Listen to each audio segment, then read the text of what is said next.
No matter where you live or who you are, each of us can help break the chains of COVID-19 transmission. Here's what you can do to protect yourself and others. Cover your cough and sneeze. Clean your hands frequently and thoroughly, especially before and after putting on a mask and going outside or coming home. Avoid crowded places and mass gatherings. Avoid touching surfaces in public as they might be contaminated by someone with the virus. Socialize at a distance. Stay at least 1 meter away from others as much as you can and wear a mask if you can't. If you feel even slightly unwell, stay home.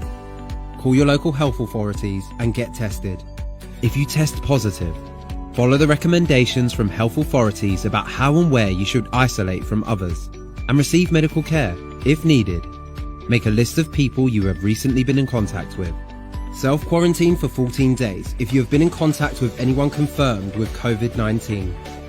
Make sure you follow your local guidance. Each country or area has its own levels of transmission, resources and recommendations, and the situation can change rapidly. The COVID-19 pandemic has changed the way we live, work and connect with others. It is challenging, but together, we can break the chains of COVID-19 transmission. Good evening and welcome to the second part of the 5th Congressional District Primaries Candidate Forum. My name is Collins Kofi Opon, the moderator. This event is sponsored by the African Career Education and Resources ASAR, Incorporated, and brought to you by Africa, Let's Talk. ASAR is a non-partisan community organization. It encourages informed and active participation in government. It works to increase understanding of major public issues and influences public policy through education and advocacy. ASAR neither supports nor opposes candidates for office at any level of government. At the same time, ASAR works to influence policy through advocacy. We aim to conduct every forum with the utmost respect for neutrality and non-partisanship. Our intention is to inform the public. Thank you all for attending this evening's presentation. We look forward to a lively discussions of issues important to voters. Before I introduce the panelists, let me review the ground rules for tonight's event. Each candidate will have 2 minutes to make an opening statement. After the opening statement, candidates will take questions and will have 1 minute to respond to each question. Candidates will then take questions from the audience. Responses to these questions will be limited to 45 seconds. Members of the audience are asked to submit questions via the comment section from the ASAR and African Let's Talk Facebook pages. Questions will be consolidated by volunteers, and I, as moderator, will ask the consolidated questions. Please note that not all questions will be asked the candidate. They will be grouped by topic so that a range of subjects may be covered in the time frame allowed for the forum. Finally, each panelist will be given 1 minute to present their closing statement. At this moment, let me introduce the candidates for the second forum for tonight. Candidate Lacey Johnson. Good evening. Candidate Anton Melton Mills. Good evening. Candidate Ilhan Omar, or Congressman Ilhan Omar. Woman. Good evening. Good evening. And candidate Danielle Stella. You are welcome, ladies and gentlemen. Good evening. You are all welcome to African Let's Talk. All right, to begin with, each candidate is going to be given up to 2 minutes for their opening statement. Like I said, 2 minutes for your opening statement. I would like to begin with you, candidate Lacey Johnson. As I said, my name is Lacey Johnson. I've been a member of this district for over 40 years. I've lived, worked, and done business in most of the major cities from New Hope, Crystal, Hopkins, St. Louis Park. Spent most of that time in North Minneapolis, so I've gotten to know this district, the people and the issues facing this district very well. I've decided to, my background, I've been married for over 33 years. I raised 2 sons here in the district. One graduated from North High School, went to Brown University, received his master's in fine arts. Another one graduated from Patrick Henry, got his associate from MCTC, and now he's a businessman. And so I'm just glued to this community, and I'm in love with the people here. I have total confidence in the people here. I decided to run for Congress because I've just seen the issues in this district not only persist, but get worse under Democratic leadership, Democratic philosophy, and Democratic methods. And I believe that they will always get worse, because I don't think that approach or their solution would ever solve these issues. I bring to the table a background in computer technology, engineering, business, and entrepreneurship. I think those background and those competencies make me uniquely qualified to address the issues in this community. I think my engineering background helps with problem analysis and solutions. I think my corporate background helped because I have worked with people across the board, no matter how you slice them, no matter what race, no matter what religion, no matter what gender, no matter what sexual preference. We all come together, we focus on goals, and we work together to solve them. And so I'm here to talk about the economic development within these communities, leveraging free enterprise. Thank you very much, Candidate Johnson. Now I'd like to bring you in Candidate Anton Melton Mills. Please, 2 minutes for your opening statement. Well, good evening, and thank you to ACER for hosting this forum. My name is Anton Melton Mills, and I'm running for Congress because I love this district, and I care about the community and how we live and how we work together. You know, the reality is COVID-19 and the murder of George Floyd has taught us that leadership matters, and it's never mattered more. As a progressive Democrat, I'll bring us together to tackle the difficult problems that we face, like universal health care through Medicare for All, supporting the Green New Deal, establishing a national living wage where $15 is just the beginning, and ending Donald Trump's horrific presidency. You know, I've been bringing people together my whole life to get things done. As a young attorney, I fought for inmates who were in gender transition. I fought with the National Fair Housing Alliance for affordable housing for the residents of Washington, D.C. As a full-time mediator, I bring people together every single day to talk about the difficult problems, the disputes, the legal issues. We don't stay there. We talk about points of commonality, how we can work together to find creative solutions so people can move on with their lives, their businesses, and their organizations. You know, it affirms my values of being a bridge builder. We have a problem, and it's the toxic politics of Washington, D.C. And we don't need more dividers. We need uniters who are going to show up for the residents of this district, act as if all votes matter, and get things done. The Trump era will come to an end soon, thankfully. And we need a progressive Democrat who will seize the moment by building partnerships and collaborations to tackle challenges in this district, like educating our children, having affordable housing, and addressing institutions of racial bias. I'm dedicated to this, my passion for community, my skills as a mediator, civic leader, and attorney, to getting things done together with you, because that's what you deserve. Thank you very much, Candidate Anton. Of course, this is African Let's Talk. My name is Collins Kofi Opo, and this is the second forum of the 5th Congressional District Candidates Forum. And I have with me Candidate Leslie Johnson, Candidate Anton Melton Mills, Congresswoman Ilhan Omar, and Candidate Danielle Stella. Now to you, Congresswoman Ilhan Omar, please, 2 minutes for your introduction or opening statement, please. Mr. Bian, thank you. And thank you to ACER for hosting this forum. It's been the honor of my life to get the opportunity to represent Minnesota's 5th Congressional District.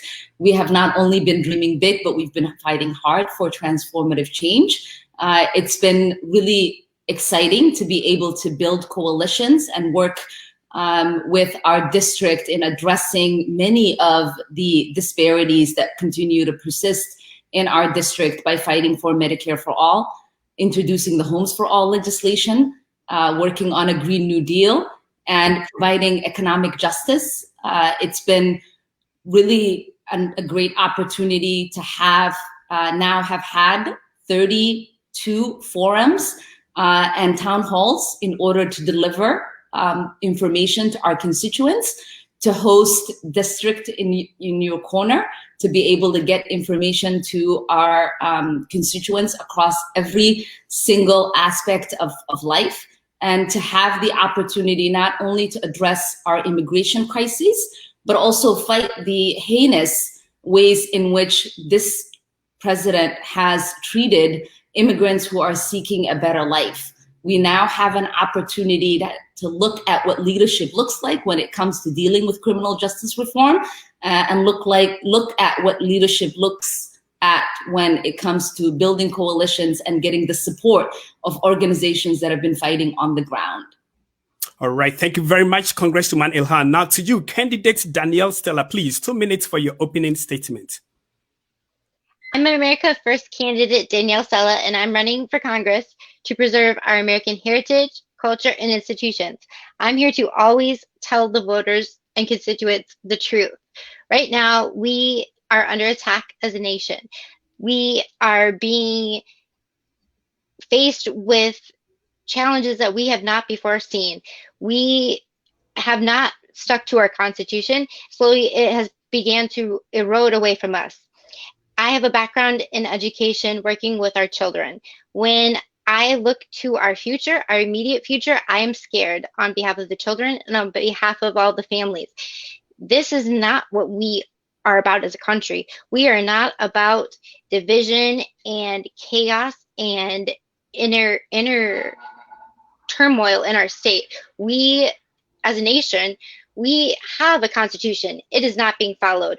We need to have unity. We need to make a difference in our community. We need to help our fellow citizens who need a hand up in this difficult time. We need to fight for the future for all of the children. We need to make sure that school is accessible for all the children. If they have special needs, we need to make sure to advocate on behalf of all of the children. Instead of making it some national issue and focusing on something that we don't like, right here, right now is our time to help our fellow men and women and children in Minnesota District 5. It is very important that we fight. Once we lose our constitutional rights, we will never regain them.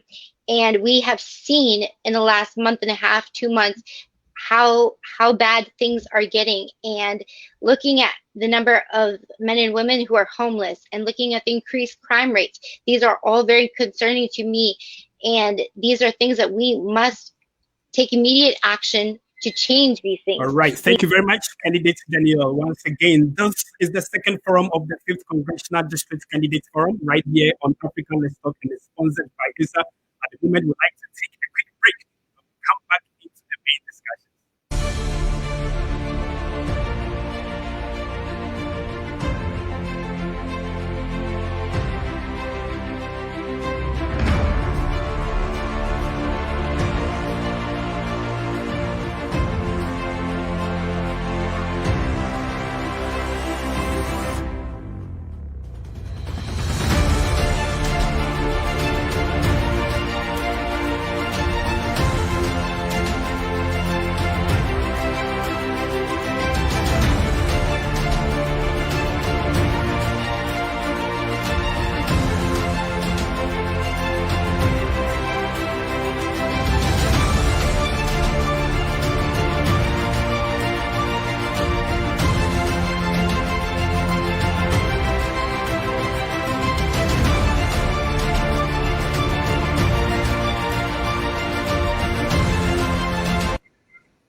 Welcome back to the second forum of the 5th Congressional District Candidate Forum right here on Africa Let's Talk, and is sponsored by ISA.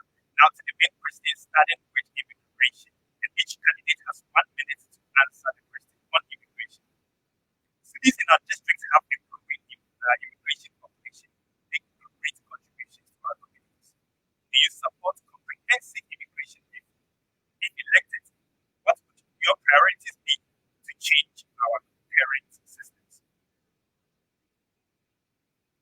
All right, so please let me take the second part of the question. This question is, if elected, what would your priorities be to change our current system? I would like to begin with you, candidate Anton Melton. Hi, can you hear me okay? I believe you're on mute. I can't hear you. Yes, we can hear you okay now. Okay, sorry about that. Well, the question is about immigration, is that right? Yes, the question is about immigration. Okay, thank you. So the richness of our diverse communities are our strength as a district. You know, President Donald Trump has been the most anti-immigrant president in modern American history. And he's treated our immigrant families with disdain and indignity. and we must end his onerous presidency and reverse his anti-immigrant policies. That means no more children in cages. We don't separate families at the border, that we end private detention centers, make sure that we have resources to address the asylum applications faster. We also must pass legislation to protect our dreamers and have a clear path towards citizenship. We must also end Trump's Muslim ban that now impacts 140 million people around the globe, primarily in African countries. We also must not allow Donald Trump to proceed with his public charge rule to wrongfully decline people to have permanent residency because he believes they use too many public services. This onerous policy has already caused a chilling effect on immigrant communities who actually need access to these public services. This must end. Thank you very much, candidate Anson. Now to you, Congresswoman Ilhan Omar, please, 1 minute for the same question. Of course, I believe in immigration, comprehensive immigration reform. As a member of Minnesota's immigration community, I have a deep understanding of how fundamentally broken and unjust our immigration system is, which is why we've worked on introducing and passing the DREAM and Promise Act, which gives pathway to citizenship and residency to DACA recipients, DED recipients, and recipients of TPS. I've also worked on getting the No Ban Act passed, which reverses Trump's Muslim ban. That has been very personal to me as the only representative in Congress who comes from one of those countries that is on the ban. We've also been aggressively fighting Trump's policies of metering, stay in Mexico, and his asylum policies. We can't separate families. We can't hate children. It's important for us to have sanctuary cities and fight to defund ICE. All right, thank you very much, Congresswoman Ilhan. Now to you, candidate Danielle Stella, please, 1 minute for the same question on immigration. Immigration is one of the most important issues of our time. The political elites give lip service to abstract solutions on immigration during campaign season, only to table the issue once reelected. The truth is that Democrats need the immigrant vote, and the GOP establishment love the immigrant cheap labor. This applies to both legal and illegal immigration. Illegal immigration and refugee resettlement threaten America's security, economy, and culture. It is time for a hard stop on illegal immigration by turning illegals over to ICE for them to be arrested and or deported. Sanctuary cities harboring illegals are committing a crime, and their elected officials should be punished accordingly. No open borders, no amnesty, no DACA, no DAB, no globalism.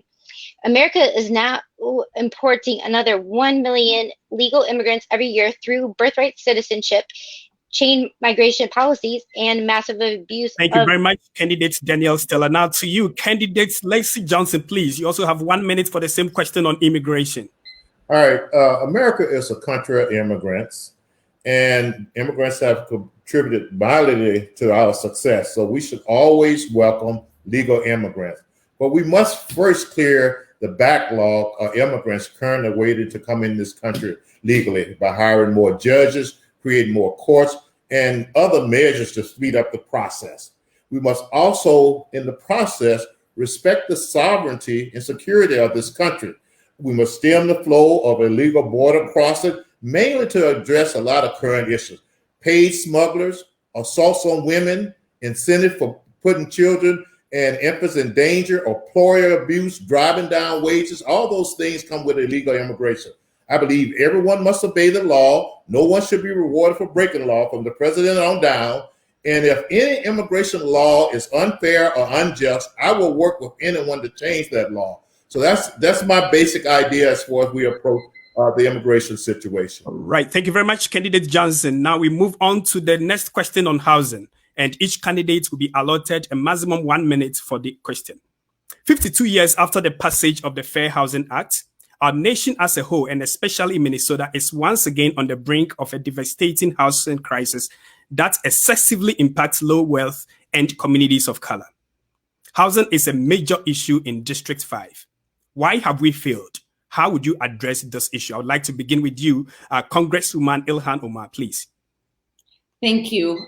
As you have just alluded to, we have a housing crisis. This didn't begin with COVID. It's always existed. We have disinvested from building public housing and creating fair market housing, which is why I introduced the Homes for All Act, which not only invests in creating public and private housing, but also deals with the issues of displacement and gentrification and creates wraparound services so that we can holistically address that.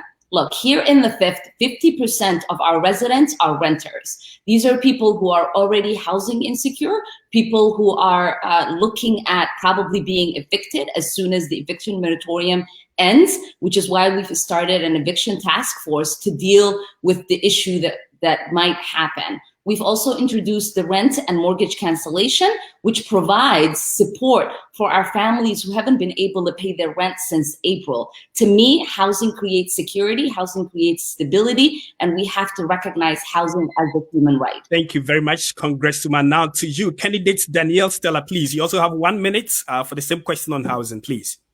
This goes back to America First policies. If we put America first and we take care of our American citizens, we need to put our focus and all of our attention into making sure our American citizens have safe, affordable housing. We are failing our veterans in this country. We are not failing them when they are abroad serving our country, bravely risking their lives for your and my safety. We are failing them once they return home. And they are not even able to have secure, safe housing. So the answer to this problem is not to have more people come when we already have had a crisis in housing. We already had 10 cities way before this coronavirus outbreak occurred, way before the rioting and the looting occurred. We need to go back to our Constitution. We need to put the emphasis on America. We need to take care of our veterans. We need to assist those who genuinely need a help up in time of need, but not giving out free handouts. Thank you very much, candidate Stella. Now moving on to you, candidate Lacey Johnson, please. 1 minute for the same question on housing. Well, I think when it comes to housing, we need to look at short-term and long-term root cause solution.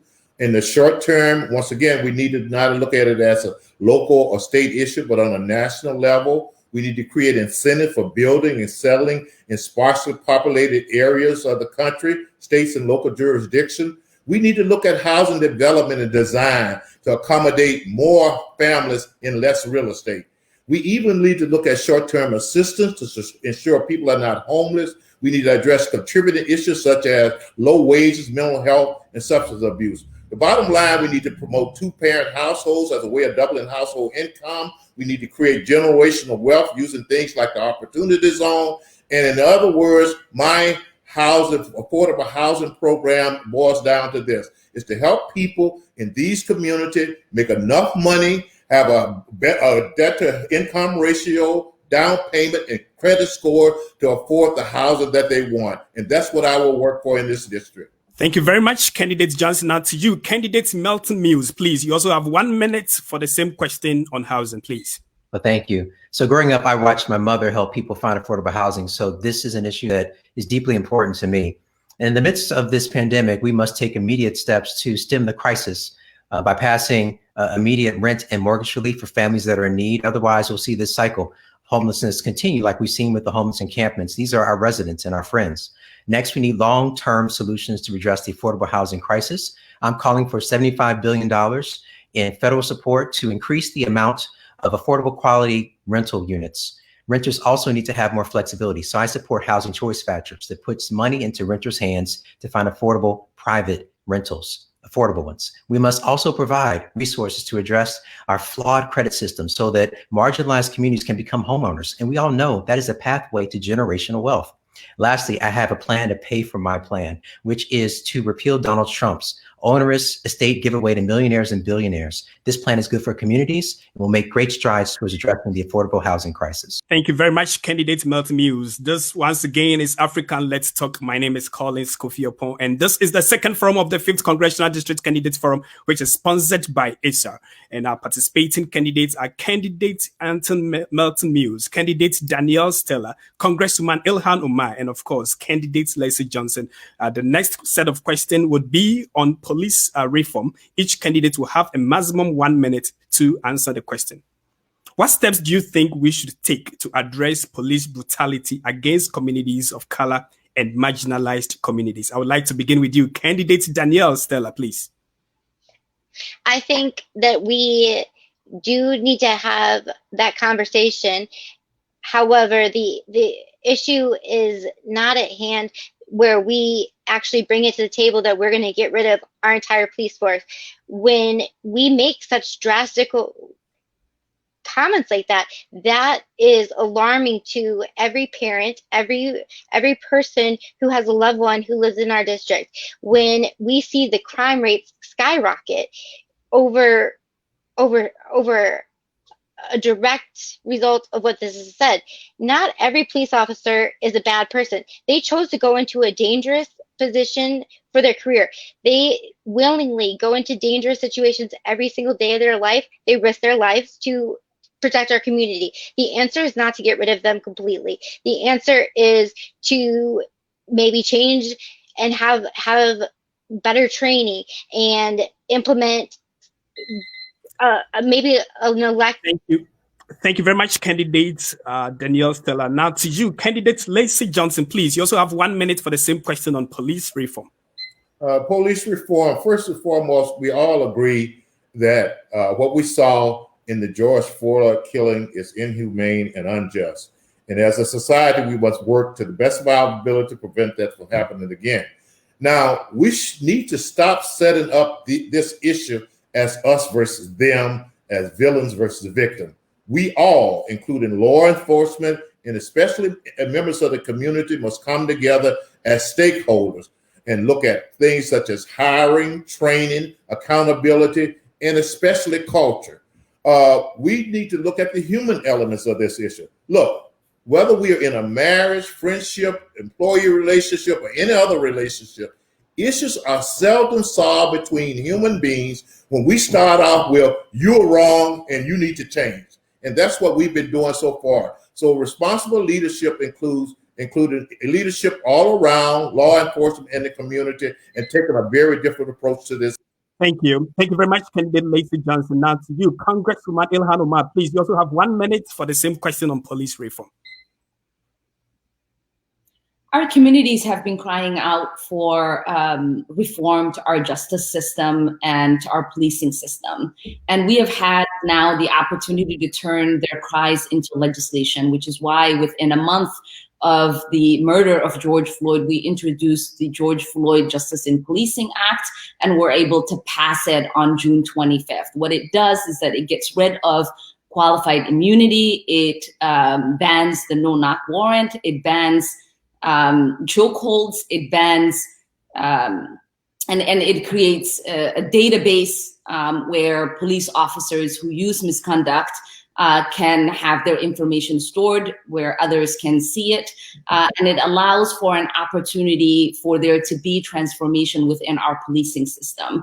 It's been really important for us to recognize that we need to demilitarize our policing, and we need to reimagine what public safety looks like, because there is a... Thank you very much, candidates. Congressman, thank you so very much. Now bring you candidates Anton Melton Mills, please. You also have 1 minute for the same question on police reform.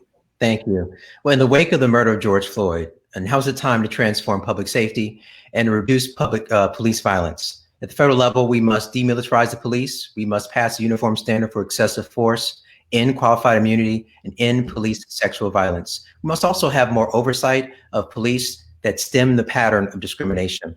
It's also important to step back and talk about what really improves public safety. What we've done is policed and criminalized mental health crises and homelessness. That does not improve public safety, and it must end. We must invest more resources in community services to support mental health and end homelessness. We must also invest in public community schools, wraparound services like after-school care, career counseling, and health services. There is a role for police, but must be more clearly and narrowly defined. I've spoken with residents in North Minneapolis and East African business owners, and they share this view. This approach will transform public safety and affirm our values. All right. Thank you so very much. Once again, this is the second forum of the 5th Congressional District Candidates Forum, which is sponsored by ISA. If you are watching us from any part of the world, you are more than welcome to actually leave your comments or your feedback in the comment box of either African Let's Talk Facebook page or the ISA Facebook page. And of course, we're going to consolidate most of the questions. And at the right time, we're going to ask the candidates to answer the questions. Now we are moving on to question on healthcare, and each candidate will have 1 minute to respond. The coronavirus has exposed the great disparities that communities of color have always had to contend with especially access to affordable healthcare without it resulting in bankruptcy. Do you support Medicare for all as a measure of comprehensive healthcare reform?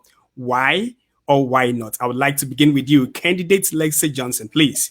First of all, like most of these issues, this is very personal to me.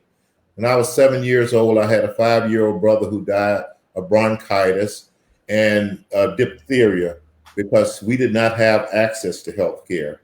And so what I want to say to people, even though the Republican Party has the reputation of being the party of business, we owe nothing to the insurance company or big pharmaceutical. So I'm not here to defend the current system. I think we need to demand transparency in pricing and billing. Patients need to know exactly how much a doctor visit procedure costs beforehand. We need to allow insurance companies to compete across state lines, giving patient options. We need to expand healthcare savings account. We need to let individuals purchase health insurance that best fits their needs. And also, finally, we need to look at lifestyle. We need to include diet, including organic food, portion size, and then exercise. Because even though we didn't have health care, most of us live to get a ripe old age because— Thank you, candidate Lacey Johnson. Now to you, candidate Anton Melton Mills, please. You also have 1 minute for the same question on healthcare, please. Thank you. I believe healthcare is a right. I would support Medicare for all if it came across my desk without hesitation. Medicare for all addresses universal coverage, but access to care is not enough.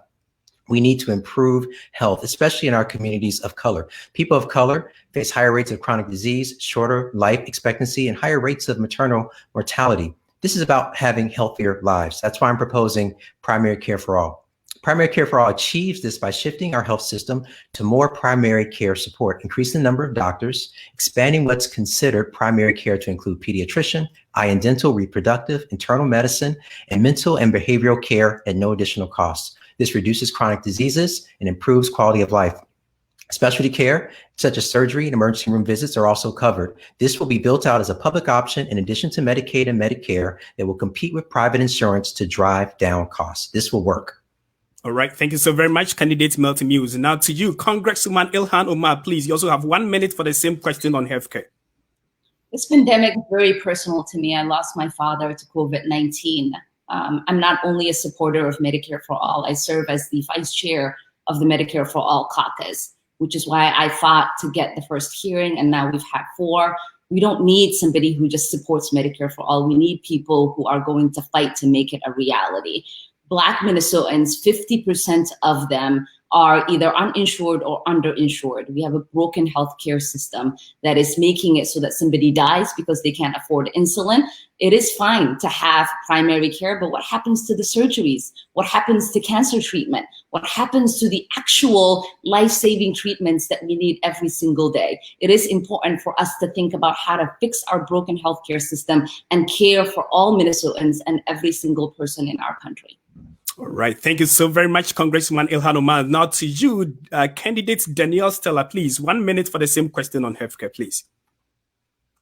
I am not an advocate of Medicare for all. I feel that that places an undue burden on the millennials and the Zoomers, and it makes it so we are not going to have these innovative, breaking edge doctors wanting to even go into med school. They're not going to want to go study 8 years and then take a residency when it is just being passed over to the government.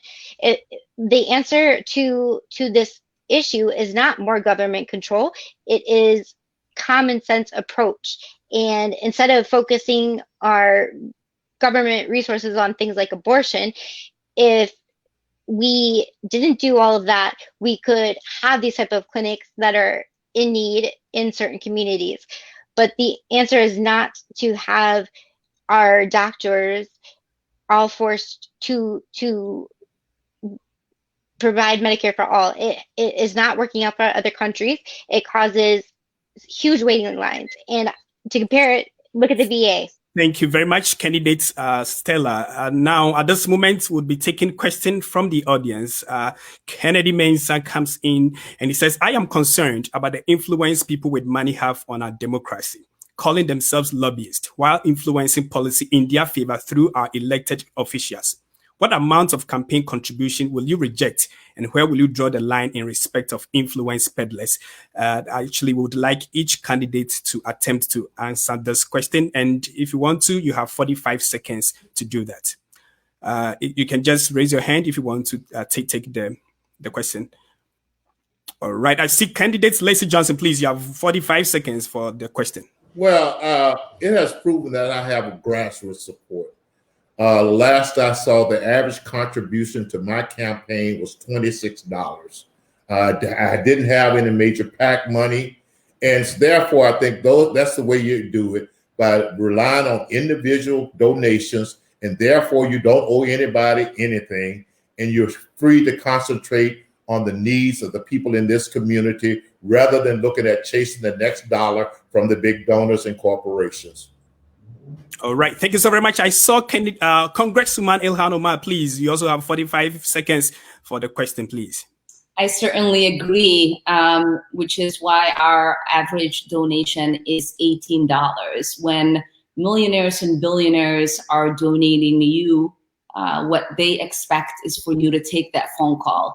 For those of us who rely on grassroots support, who have an average donation of $18, the people that we speak for, the people that we fight for, and the policies that we fight for put working families first. They prioritize things like Medicare for all and a Green New Deal and housing for all.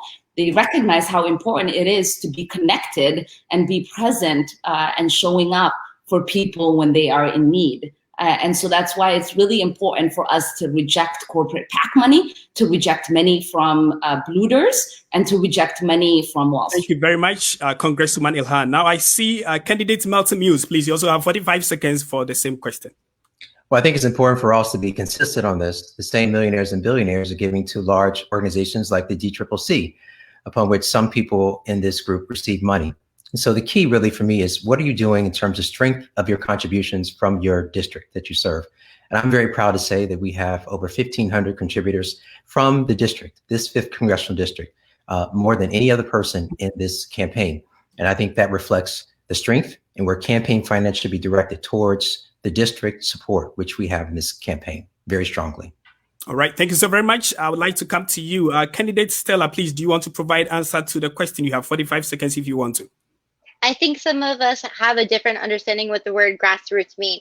To me, grassroots is for the people, by the people. And when others may see it as a key word to use as a political talking point, rather than actually keeping that same energy across platforms when they're boasting and bragging about money, that is not the same thing. I believe that the Constitution is made so that we are held accountable to the people. Whether it's while we're running or after we've gained office, we are in debt to the people. We are public servants. We are not on paper. Thank you very much, candidates Danielle Stella. Once again, this is the second forum of the 5th Congressional District Candidates Forum. Now we are doing our best to take questions from the audience. And we have a question from Juan David Salazar. He says, do the candidates support a Green New Deal? And how do they think the environmental crisis affects marginalized groups? I would like to begin with you, candidates Lacey Johnson, please. Well, I support a strong environment, clean air, clean water. I think, once again, with my engineering and corporate background, I like to look at the trade-offs.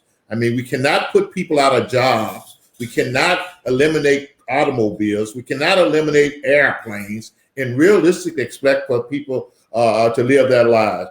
And so we have to balance that economically with personal freedom and personal choice and the environment. And also we need to understand that it's a global issue. It does no good for the United States to take all these steps when China and India isn't doing anything for the next 10 or 20 years. So I think we need a balance. We need to take it seriously. and we need to go back and take a look at the data before we make a firm decision and put the U.S. at a disadvantage. All right. Thank you so very much, Candidate Johnson. I see your hand. Candidate Melton Muse, please. You also have 45 seconds for the same question. Well, the first thing we have to do is make sure that we get a new president so we can get back on the Paris Climate Accords. Lacey's talking about a global issue. We need to be back on the global stage as a leader on this issue. In addition to that, I do support the Green New Deal. And the thing that we can do immediately is impose a carbon tax on large corporations to bring them into the conversation as part of the solution, not the problem. Use that to infuse in a clean energy economy based upon transportation and infrastructure, great for union jobs, great for the economy, and great to build us as a global powerhouse in innovation and technology. We're lacking right there. This will work. All right. Thank you very much. I see your hand. Candidate Danielle Stella, please. You also have 45 seconds for the same question, please. If we're going to discuss the global issue, I think that we need to bring truth and transparency. And the biggest contributor to the global footprint would be China. So rather than have it be something that we need to do as the United States of America, look at the data, look at the scientific data, and realize that China is the biggest contributor to these problems. All right. Thank you so very much. Congressman would like to provide answer to the question with regards to the Green Deal, please. The new Green Deal. I'm proud to be one of the lead sponsors of the Green New Deal here in Congress, but also have done the work of introducing pieces of legislation out of the Green New Deal, like the Zero Waste Act, the Homes for All Act, and the End Polluter Welfare Act. It's really important for us to remember that here in the Fifth, we have massive environmental injustice when we are looking at the asthma rates in parts of our community. The climate crisis that we have needs to be met with a solution that meets that scale. And it's been really important to me not to only introduce legislation, but to fight every single day in making those solutions. All right. Thank you so very much, Congressman. Of course, we also have another question. It says, do the candidates support making Minneapolis 5th District a sanctuary city? If they do, what would they do if Trump or any other president or governor threatened to send federal or state troops to enforce their immigration policy? I would like to begin with you, Congresswoman Ilhan Omar, please. I do. I support Minneapolis remaining a sanctuary city. I've also was the lead author of the piece of legislation that would have made Minnesota a sanctuary state. And I co-led that with a Republican at the time when I was in the Minnesota House. It's important for us to remember the ways in which the immigration system has been unjust, the ways in which it's brutalized and victimized folks like my family who are just looking to make a new home for themselves. This is why I have vowed to not take a vote to fund ICE. It's really important as a member of the immigrant community here to Thank you very much. All right. Thank you very much, Congresswoman Ilhan. Do I see any person? Okay, so I see a candidate, Melton Muse, please. You also have 45 seconds. So on this issue, the Congressman and I, we actually agree. I would support Minneapolis retaining its status as a sanctuary city. Actually very proud to be of a church congregation that is a sanctuary church because we believe in providing resources and support to our immigrant community. Again, this is a manifestation of the devastation of the Trump administration, a man who has set it out as a personal standard to marginalize and to undermine our immigrant community.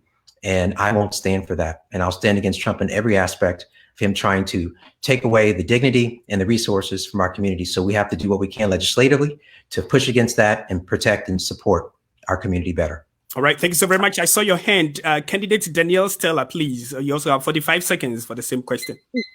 Going back to the homelessness crisis and just the poverty that our district currently faces, and tying it back into our veterans, we have promised them that our government has made the promise that we will take care of them once they come home. They're not being taken care of once they come home. We have hungry children in our district who do not get enough food to eat prior to this coronavirus.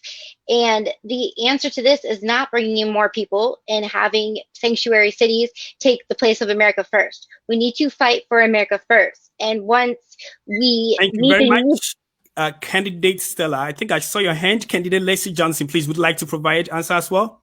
First of all, as one who lived through the civil rights movement, I respect the fact that it was based upon the Constitution and the law. And I believe that every American, from the president on down, should obey the law. And so this whole idea of harboring people who have broken the law, I disagree with it totally. And as who do we pick and choose gonna obey the law and who we let slide? So I don't think we should, that's a very slippery slope that you get on. I think the most fair, the most just thing is that everybody follow the law and no one be rewarded for it. And finally, a government agency, especially cities or states or whatever, should not be harboring criminals and people who broke the law. And it has nothing to do with how I feel about the. Thank you very much, candidates Lacey Johnson. Once again, this is the second forum of the 5th Congressional District Candidates Forum right here on African Let's Talk. This is sponsored by ASAR in collaboration with African Let's Talk. Thanks to everybody who has actually contributed. I will try and see if we can get one more question from the audience. Then we'll be able to ask from Yiska Bracha. She said, to the candidates in the DFL primary, I wish this, because we want all the candidates to take the questions, so I may not want to say this question. So if we find another generic question, we'll be more than happy to do that. But we want to say a very big thank you to you, all candidates, for joining the forum. We truly appreciate your time. And before I let you go, I will give each of you up to 1 minute for your closing remarks. And I would like to begin with you, candidates Lacey Johnson, please. Well, look, we've been hearing the same thing from politicians in Minnesota for the past 40 years. They get on here, use fancy words, buzzwords, listen to political consultants, and these promises keep continuing. What I will say to the people of this district, you can keep falling for these words, fancy words, and look at the results. This district has decreased, gone down ever since for the past 40 years with certain type of leadership. We need new leadership. We need different approaches, or else these problems will continue to exist. And I'm here to provide that different approach, provide different solutions, and actually solve the problem. Because if we keep electing these people, they're going to keep existing. And so I say to the people of CD5, it's time for change, and let's make a change and stop falling for words, fancy words, and look at results. And basically look at the last results since the riots and destruction. That's where they're leading this district. All right. Thank you so very much, candidate Lacey Johnson. Now, I'd like to get your closing remarks. Candidate Danielle Stella. Again, I am America First candidate Danielle Stella.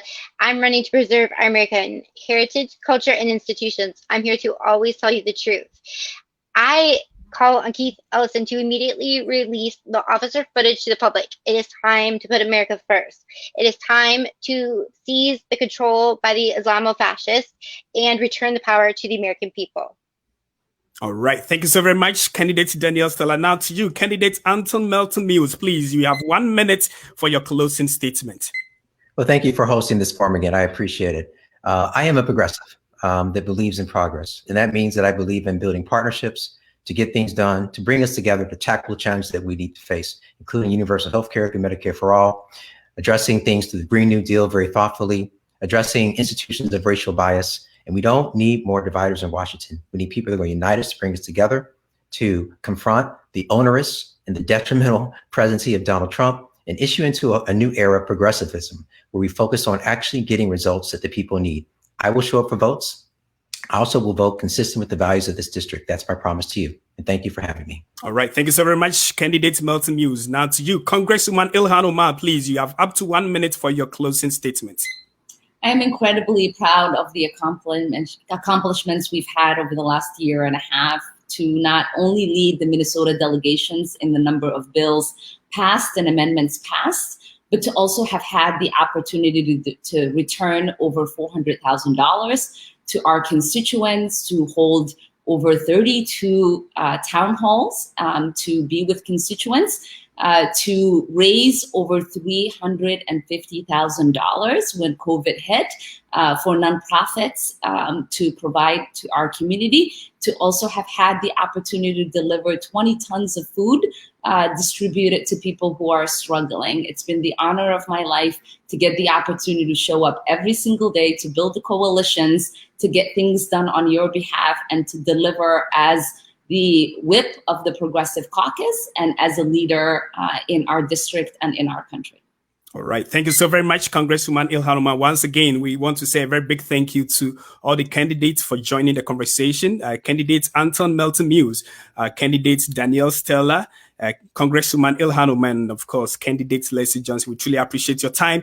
And to all the viewers and contributors, we say a very big thank you to you for actually staying on. Please continue to share the video, invite your friends to watch it and time and again. And indeed, we also apologize for people that were not able to take your questions. I hope in due time we'll be able to do so and get the candidates to answer them at the right time. Once again, thanks to the team at ASAR and the production team here at African Let's Talk, led by Efia. I say a very big thank you to you. And to everybody else, God bless you. Have a good evening. And please, once again, coronavirus is still out there. We want you to continue to take care of yourselves by protecting yourself and, of course, protecting those around you. It's so important that is what we've got to do. Thanks once again. My name is Collins Kofi Yopon. You can call me Mr. Beyond. Have a good night.